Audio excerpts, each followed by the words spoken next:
seseorang. Kalau begitu, Bapak tidak lagi punya harga diri, Waska. Aku yakin bahkan kau sendiri tidak mengerti maksud pertanyaanmu. Tapi perlu kamu tahu bahwa latihan basis pertama ini sama sekali tidak ada hubungannya dengan soal harga diri. Melainkan latihan mengumpulkan, menghimpun dendam menjadi satu kekuatan yang di luar perhitungan. Kita coba. Mari, ludahi aku. Orang itu meludahi wajah Waska, dan Waska diam saja. Terus berkali-kali ia meludahi Waska, dan Waska tetap saja diam. Dan orang itu semakin senang meludahinya. Dan tiba-tiba di luar dugaan sama sekali orang itu terkulai. Waska, sepintas lalu kelihatannya tak ada harga diri dan kebal, padahal lonjakannya telah mengambil bentuk lain yang bernama nekat. Faham? Tiba-tiba mengibaskan tangannya seperti ada nyamuk. Sambil lalu bagaimana berita mengenai tempat ini? Lain lagi. Kita masih bisa berkumpul di sini sampai akhir tahun, Bapak. Waska.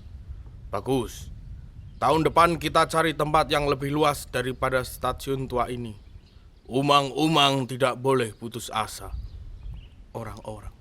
Ya, Bapak. Waska. Sekarang latihan sendiri-sendiri, sesuai dengan bakat masing-masing. Lalu, masing-masing latihan. Ada yang latihan nyopet, nyuri, ngegangsir, ngegarong, jambret, nodong, melonte, dan lain-lain. Dan bersama dengan itu, terdengar dentang besi bertalu-talu, memekakkan telinga, dan Waska sendiri terpentang bagai Kristus. Nabi 1. Semar, lakonmu kali ini pahit sekali dan compang-camping. Semar, aku sendiri tidak tahu lagi. Yang ku tahu hanyalah kekecewaan demi kekecewaan yang tak pernah terlintas dalam benakku. Ketika aku dilahirkan, sejak dulu sampai kini pun, aku tetap berpihak kepada cinta. Tapi kejahatan yang kusaksikan semakin memenuhi sudut-sudut pandangan dan menyerbu, membakar, memusnahkan impian-impian masa kanak-kanakku. Sekarang sudah berkumpullah segala macam kekecewaan. Nabi 1. Apa tidak ada yang kau matangkan di sini? Semar. Semuanya kumatangkan menjadi kenekatan. Seketika ia berubah menjadi Waska. Anak-anakku, berkeliaranlah kalian sebagai umang-umang, dan setialah sebagai umang-umang, sebab kalian adalah umang-umang. Seketika pentas menjelma sebagai api amarah, dan selanjutnya senyap. Di pentas cuma ada Madegur dan Tarkeni. Sisipan. Bapak Tarkeni berkeliaran dalam ruangan kosong dengan wajah penuh tanya. Ia memakai sepatu roda. Bapak. Ini pasti sungai susu itu. Ini pasti kebun zaitun itu. Lalu lewat Ibu Tarkeni yang membawa sekuntum bunga dengan wajah ria, dan ia juga bersepatu roda. Bapak. Astaga. Itu pasti bidadari. Ia mengejarnya, lalu keluar. Begitulah mereka saling mengejar. Bapak, tunggu, kau pasti bidadari. Ibu menyembunyikan wajahnya. Bukan.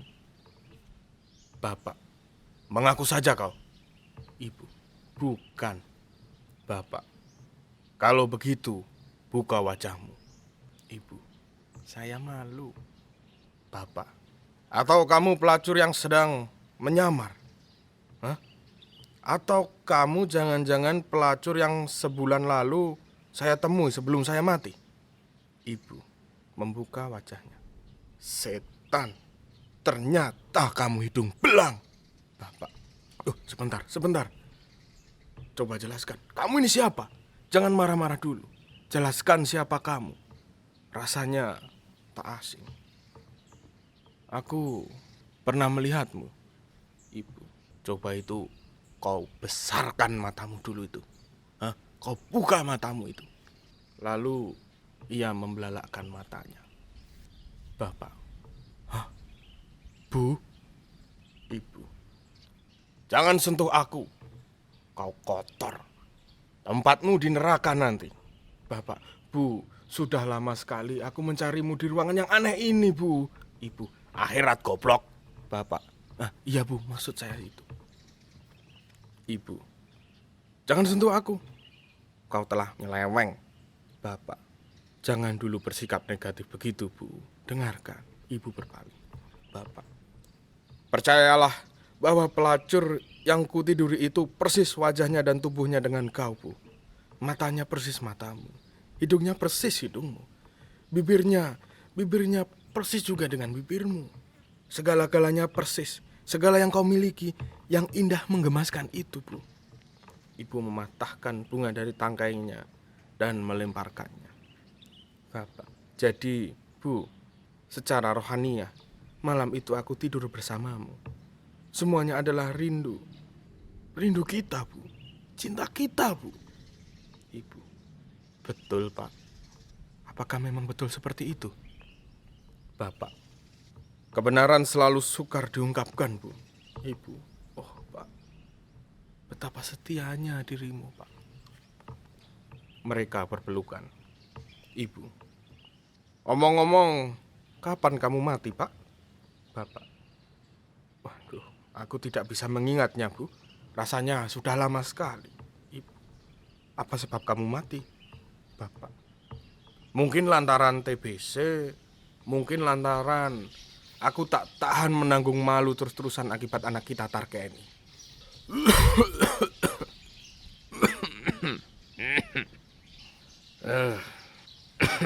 Batukku enteng dan tidak berdarah lagi.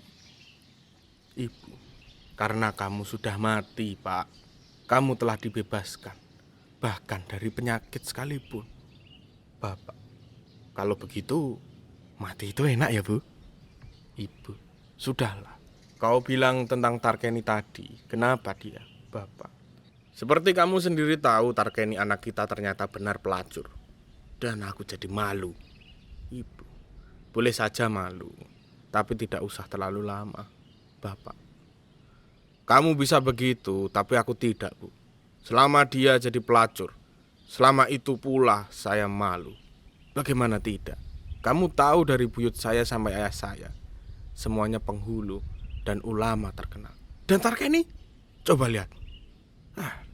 Ibu, yang penting kita telah berusaha keras menginsyafkan dia. Dan yang jelas, Tuhan sudah tahu itu, Bapak. Tapi ini soal kehormatan keluarga. Dan sama sekali bukan soal Tuhan. Hah? Aduh, ngomong apa aku tadi, Bu? Ibu, sudahlah, kamu jangan ngaco, Pak. Lebih baik kita berdoa sekarang demi anak-anak kita. Bapak, ya, saya akan berdoa biar anak itu tahu betapa besarnya cinta saya kepadanya. Dan Ibu, sudah.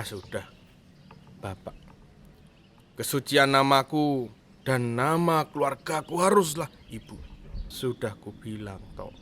Bapak terus ngomong tanpa suara, dan Ibu juga tanpa suara. Madegur, kalau kau menangis terus begitu, Waska pasti kecewa. Berhentilah, lupakan semuanya. Tarkeni, sudah 10 tahun aku tak sempat menangis.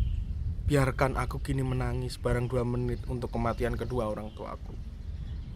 Madegur, aku? Tarkeni, ya menangislah kalau kau mau. Madegur, aku tidak bisa lagi menangis, juga tidak mengaduh ketika lenganku yang kiri dilindas roda kereta api. Tarkeni, kalau begitu kau cukup diam saja dan biarkan aku menangis sebentar. Madegur, kalau sudah, kita harus segera berangkat ke kantor gubernur. Kita sangat diperlukan.